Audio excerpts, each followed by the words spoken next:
Welcome to the podcast that must not be named. I'm Luke.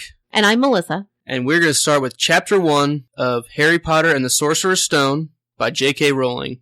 Some quick statistics about this chapter. 17 pages, which is 5.5% of this book. To go through an executive summary, Melissa, take it away.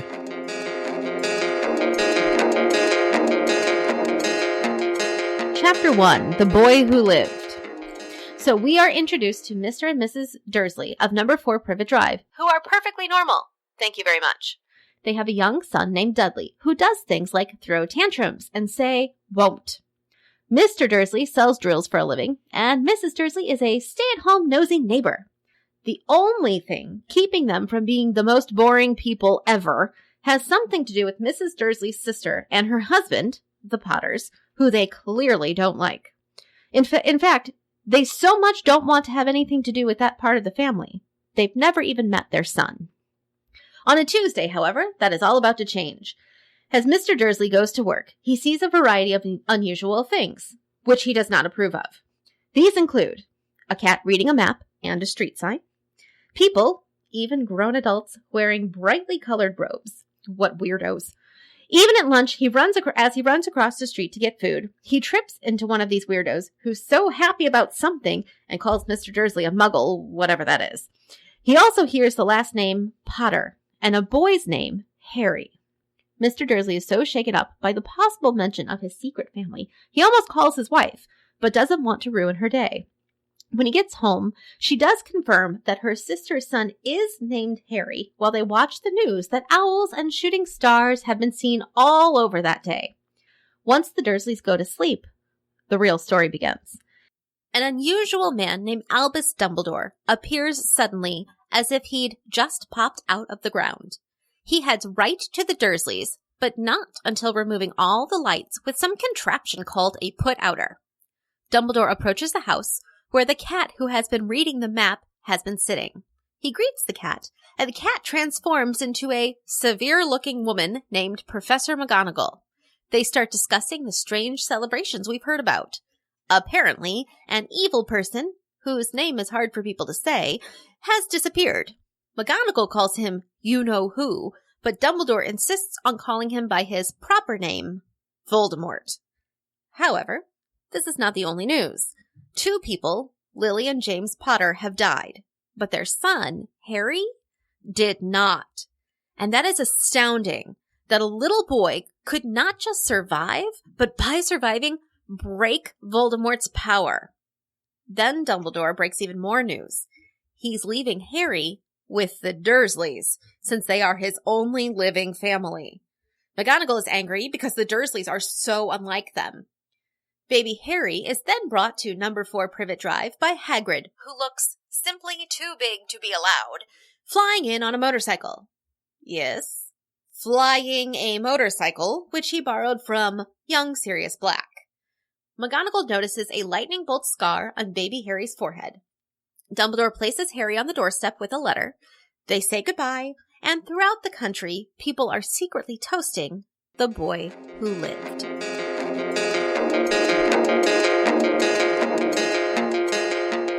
So, thoughts on Chapter 1? Would you like to start with the character introductions, all the new people we've learned in the beginning of our book?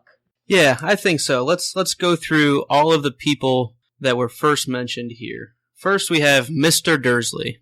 No first name on that guy. No first name. First names are overrated. Yes. Petunia Dursley, his wife. Her first name was only mentioned once in the whole chapter. She was Mrs. Dursley all the way through, but she was called Petunia one time. I had to search for it. Their son, Dudley, Lily Potter, and James Potter. And, of course, little Harry Potter. After Harry, we've got Albus Dumbledore, Professor McGonagall, who also does not get a first name. Then there's Hagrid, who gets just one name. I don't know why. And then a couple of people who we don't meet, but we hear about. That would be Sirius Black, you-know-who, also known as Voldemort, and, I'm going to say this wrong, Daedalus Diggle? I always say Daedalus. Daedalus. I say Daedalus. I've heard Daedalus. I've heard Daedalus. If you look at the actual Greek, it's Daedalus because it's a D-A-E.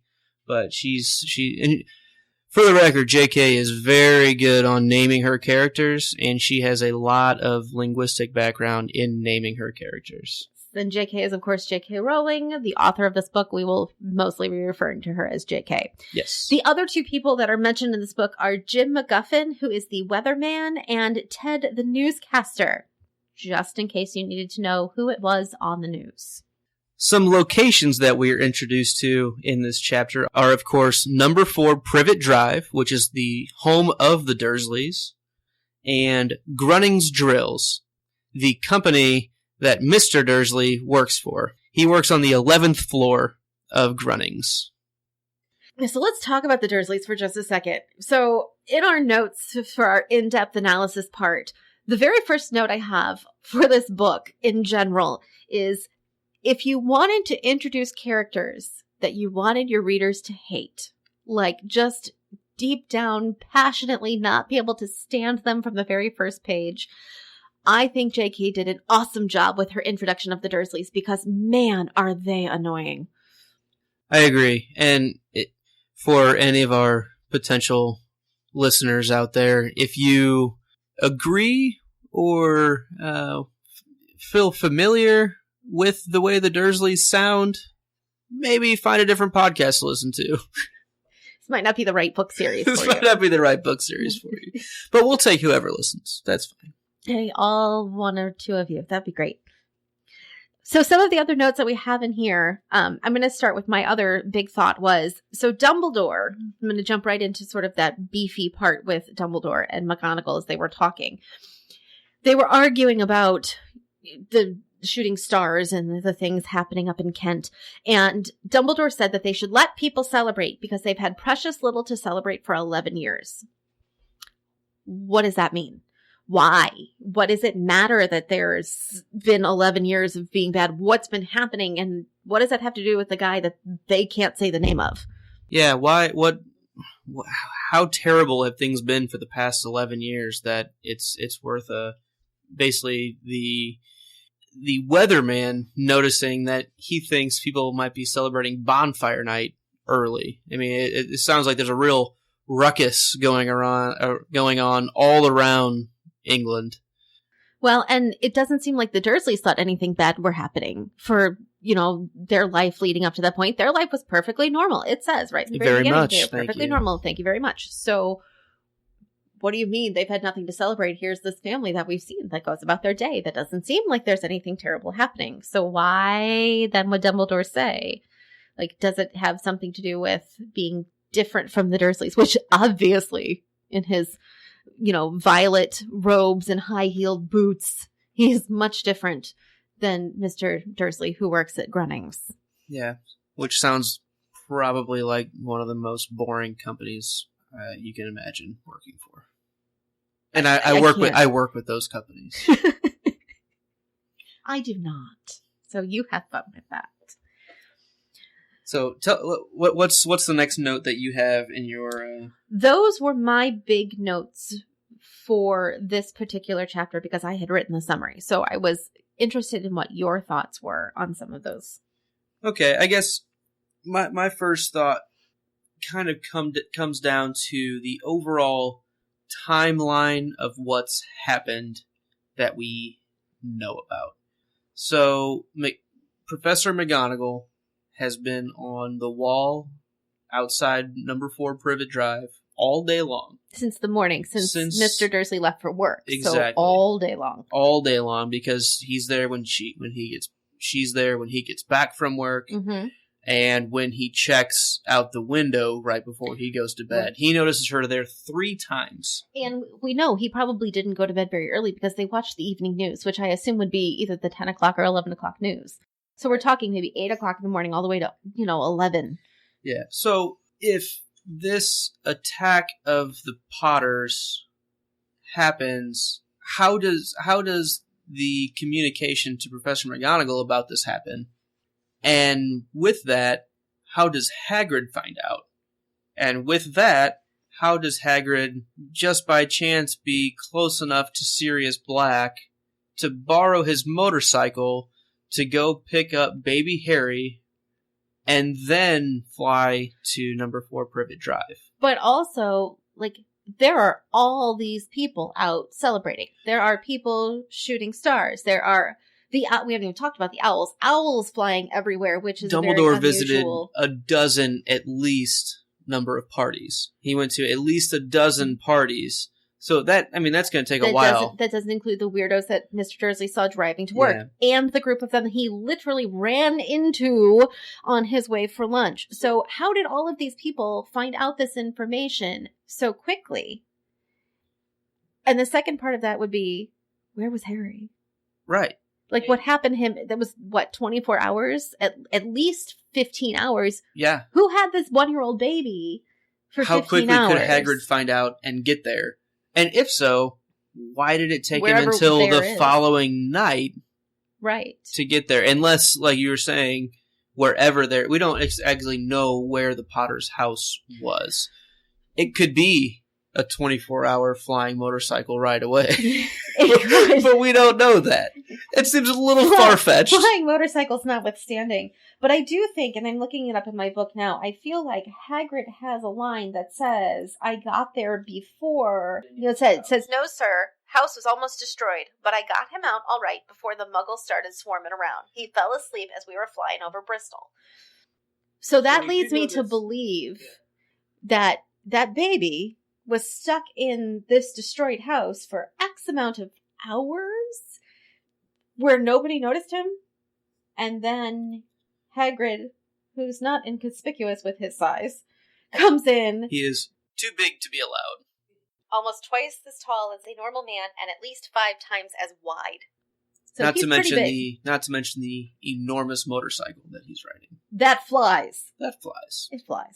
So I have 3 kids. And I know, particularly 1-year-olds, how much effort they take because they're moving, they're walking, they're running around. How was this baby just left alone for a day? Or was he with Hagrid and he, skipped a part that said, oh, I kept him all day, and then as we were coming here, he fell asleep? I almost have to hope that Hagrid had him somewhere safe. Yeah, they were hanging out somewhere, killing some time to get maybe be nighttime so that they can get to Privet Drive with the cover of darkness. A little easier to fly in on a motorcycle into a suburban street if it's dark out, especially if the put-outer has been used. Also true. And thinking about it, it sounds like Dumbledore's goal is to protect Harry from their own kind. Whatever that kind is. But it sounds like he wants to keep him safe from growing up knowing about whatever it is, the books about him, and every child will know his name. I think he's trying to protect him from that. So if this baby is on the day of the celebration available to the public, can you imagine, the insanity if they saw this famous baby? So Hagrid looks like a pretty loyal follower of Dumbledore. And so he sent him off to basically babysit, I guess. And nobody's going to mess with Hagrid because he's huge. Which leads me to my next question. Go. He is huge. Mm-hmm. No one's going to mess with him. No. Is he trustworthy? We don't know a whole lot about him. Nope. We don't know a whole lot about McGonagall, except for she can turn into a cat, and she likes sitting on walls for entire days. And she's a professor. She is a professor. Apparent first name. So she has a little authority behind her name that we're given. You can tell by the way she wears her glasses. No cat can sit as stiff as she is. That's right. So let that be a lesson to you. Be a stiff cat. But we also don't know much about Dumbledore, except that he was the only one who Voldemort, also known as you-know-who, ever was afraid of. Right. So does that fear then give him authority too? I don't know. I would think so. It seems like he would be the one who is maybe considered the most wise of this group. It's hard to compare most powerful wizard to professor. It's a tough comparison. Now, keep in mind, his physical description is that he had... This is one of my favorite things in the entire book, is the description of Dumbledore. He was very thin, very tall, and very old, judging by the silver of his hair and beard, which were both long enough to tuck into his belt. So, he not only has a long beard, he also has long hair, and he has them tucked into his belt, and it's silver. So in my mind, I'm picturing like your mythologies of old and your Arthurian legends of, the wizard Merlin, and like anything you've ever seen on, I mean, even like Disney Channel shows like Sophia the First, they have wizards with long silver hair. To me, those are like the big, important people. They're wise. They know everything. So I think that's the impression we're supposed to get. I agree. Just off that description. So is his trust in Hagrid misplaced, is my question. Or is McGonagall's distrust unnecessary? Correct. That's what I'm asking. She does go on to say, you can't pretend he doesn't tend to ... What was she going to say there? We don't know enough about Hagrid, I think, to make assumptions. But McGonagall seems pretty convinced that she doesn't quite agree with Dumbledore's assessment or relationship with Hagrid. Or not even that he's necessarily untrustworthy, but just that he's kind of careless. Yes. So that's what I was getting at. Do you trust this great big guy who's careless with an infant whose parents were just killed? I don't know. That's a good question. I'm going to have to leave that one hanging.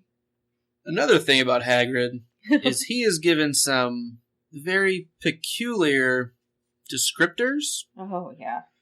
He is described as having trash can lid hands and baby dolphin feet.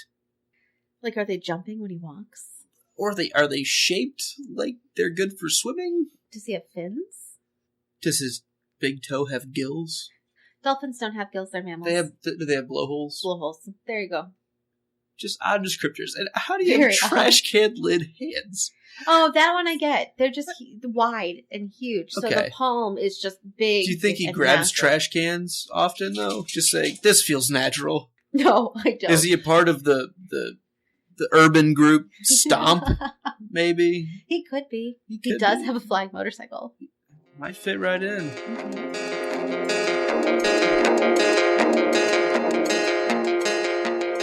So that leads us, and I'm going to skip ahead to, we're going to make sure in every podcast we have 5 burning questions.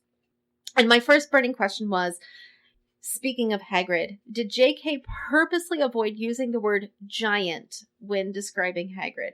Because everything you read in this chapter, in my brain, I picture giant. But there is no word giant in this chapter. So I find that very odd that she wouldn't just call him a giant. Do you think there was a reason for that? Or do you think it was just she was trying to be more descriptive in her language and to be able to paint a more specific picture with the trash can hand lids? So I think she may avoid using the term giant, and we'll probably leave it at that right now for a further in-depth conversation about that. Join us for our 5-chapter recap, which will happen after every set of 5 chapters. So after chapter 5, after chapter 10, after chapter 15, etc. As we go up, there'll be a recap of the 5 chapters before that, which will kind of go through what just happened in this story, and we'll get into a little bit more detail on a few things here and there. But we'll also get into some spoilery type items, which we're calling our unrestricted section. So if you want to skip over those, feel free to. You're not going to hurt our feelings too much. We'll get over it. Maybe a little bit. We'll get over it-ish. But please do join us for those 5-chapter recaps where we'll discuss things a little more in depth. All right, so my second of my 5 questions is, why did Dumbledore just leave him on the porch? It's so unsafe. Why not at least ring the bell? Like, it's got to be maybe midnight. You know the kid's not going to be found until minimum 6 a.m. in the morning. That's 6 hours of unsupervised time of a 1-year-old who can walk around, left on a porch in an unknown neighborhood. It's a good question. Along with that is, how detailed is that letter that he's leaving? That he can explain enough to these, don't ask me questions, don't have anything out of the normal happen around us Dursleys. Don't even think about mentioning the fact that we have these family members who may be a little different than us, that we do, like a letter. How do you put that in a letter? I think McGonagall... And then leave it in the hands of a 1-year-old who's unsupervised for 6 hours and trust that it's going to be good. I don't understand. I think this is cutting into Dumbledore's trustworthiness, authority on being responsible, maybe not and a little too trusting in a 1-year-old. I'm going to give you that. But also, like, maybe almost like looking at the bright, good side of people too much. Obviously, we've seen him do that with Hagrid versus McGonagall's impression. Now, is he putting too much stock in the fact that a letter's going to make it all better? Maybe with he the knows. Dursleys? Maybe he knows more about the Dursleys than we are aware of. Maybe. It doesn't seem like it, though. And maybe he knows the kind of area that they would live in would never, or would less likely have a occurrence of a child or a random package being left on a doorstep overnight being taken. I also assume, so for those of you who don't know, Harry Potter is set in actual timeline in our world. And this particular day, this chapter takes place on November 1st, 1981. So Harry was born on July 31st, 1980. This day, when he's a little more than 1, he's about 15 months old, so his parents were killed on Halloween night, 1981, and this is November 1st, 1981. So keeping that in mind, I was 2 at the time, being You're showing your age. That's all right. I was 2 at the time, and you could probably just leave kids out. Do you know what I mean? Like, kids could go run and play. There, so yeah. I don't really know either. I was 2.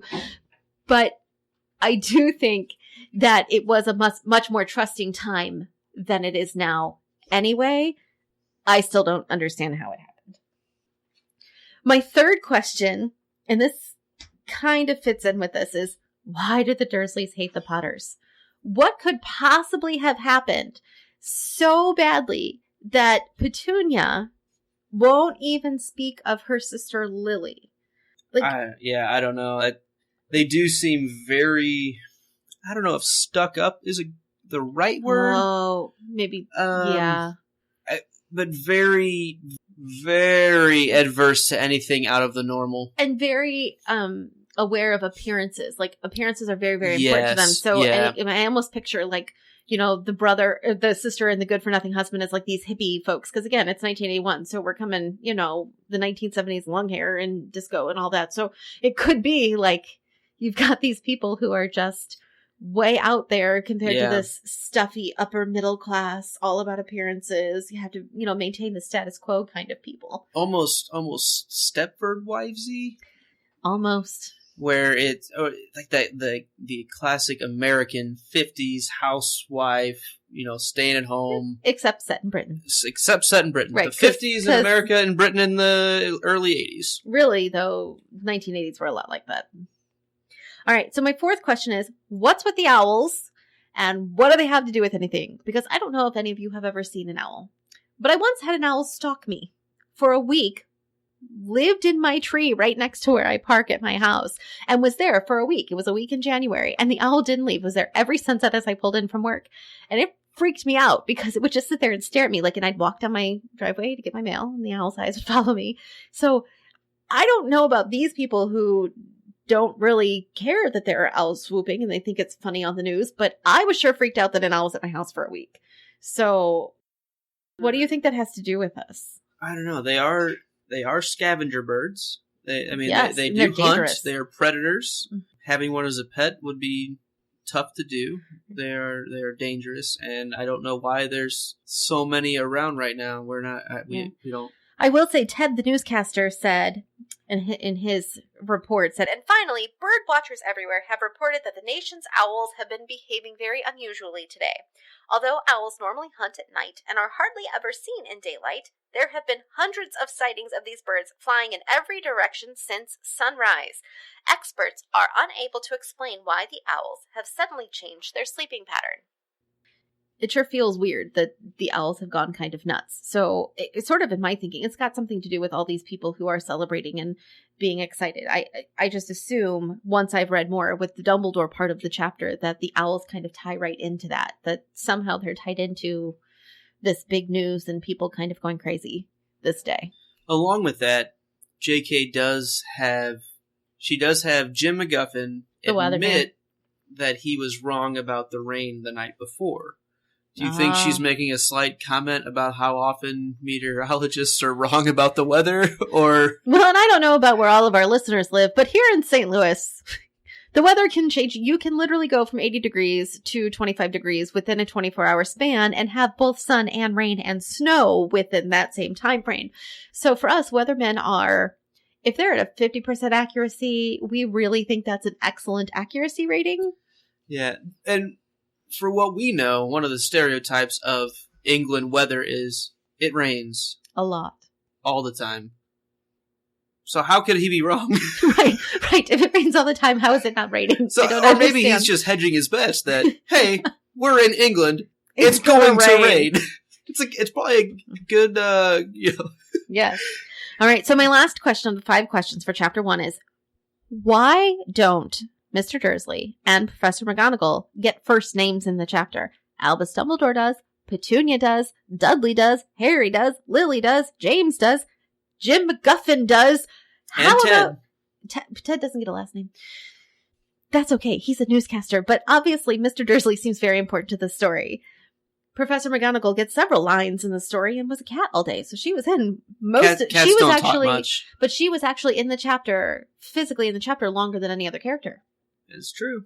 So where are your names? Don't they? I hope they get some for eventually. That'd be nice. I agree. But sometimes people and or podcasts don't get named. And sometimes they will never be named.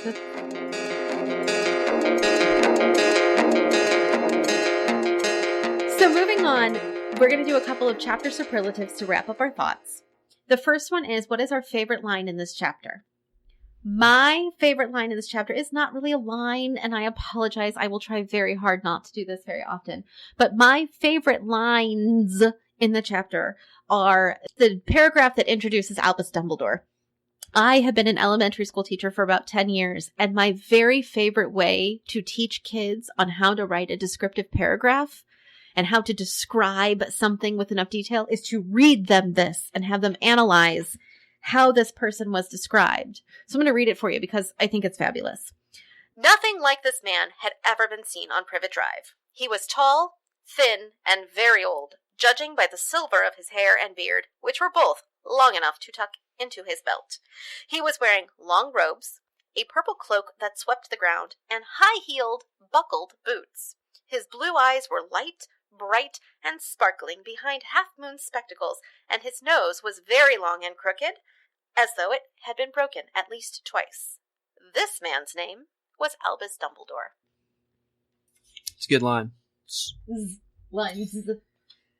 For my favorite line is actually a split line by Albus Dumbledore, and it's when he's just showing up right after Melissa's lines here. He says, "Fancy seeing you here, Professor McGonagall." They talk a little bit about what Professor McGonagall looks like after she turns into a human. "How did you know it was me?" she asked. "My dear Professor, I've never seen a cat sit so stiffly." I really like that he just kind of cuts to the core of her with her tight bun, and it kind of takes her full description and really, really turns it into a personality as opposed to just an appearance. It kind of doubles down on that, and I just kind of like the way he cuts right to the core of her. The last section of our podcast will always end with our chapter MVP. This is the part where we will decide who was the best character in the chapter. Typically, our choice is not to be Harry because he kind of gets all the books named after him. So we're going to try and find other characters to really focus on. I did the executive summary this time, so I get to choose the chapter MVP. Luke gets to choose the honorable mention, and it'll switch off and on depending on who's writing the summary. So for me, this chapter's MVP is Professor McGonagall. First of all, the woman sat on a stair in cat form for 13 plus hours. I can't sit in a chair for 20 minutes, so props to her for that. Point 2 is, as a cat, she was still able to, 1, read a map and a street sign and somehow make that map disappear when she noticed somebody watching her. That's amazing. And 3, she has the wherewithal in mind to be able to tell it like it is to Albus Dumbledore, who obviously a lot of people seem to respect because, you know, he's a wise old man. So, but she can tell it like it is to him. So she obviously has some guts behind her and some power of her own to be able to speak her mind to him, which I don't know if many people can. So that's my vote for MVP. It's a good MVP. I probably would have chosen the same. As my honorable mention, I will throw in the man in the cloak who hugs Mr. Dursley. I just really like how he forces Mr. Dursley to not open up per se, but kind of forces him into an uncomfortable situation and doesn't even think twice about it. He just is so excited about what he's got going on in his life that it doesn't matter if he's making this stern, big business man in a suit uncomfortable. He doesn't care. I just like his freedom, his personal freedom. He is rolling with it, and I like it. I agree. I also think, isn't he the one who mentions the Potters? No. I'm sorry, he's not. He is not. But he is the one to use the word muggle. Oh, he is. You're right. He is the one who gives us the word muggle. Which maybe we'll find out more about later. All right, listener, and all 2 or 3 of you, whoever's out there, we want to say thank you for our inaugural podcast, for listening. We hope you've enjoyed it and have learned something about the books. We hope to hear from you on our Twitter and our other social media, which will be up and running eventually. We'll let you know. And we will see you in chapter 2, which is called The Vanishing Glass. Thanks.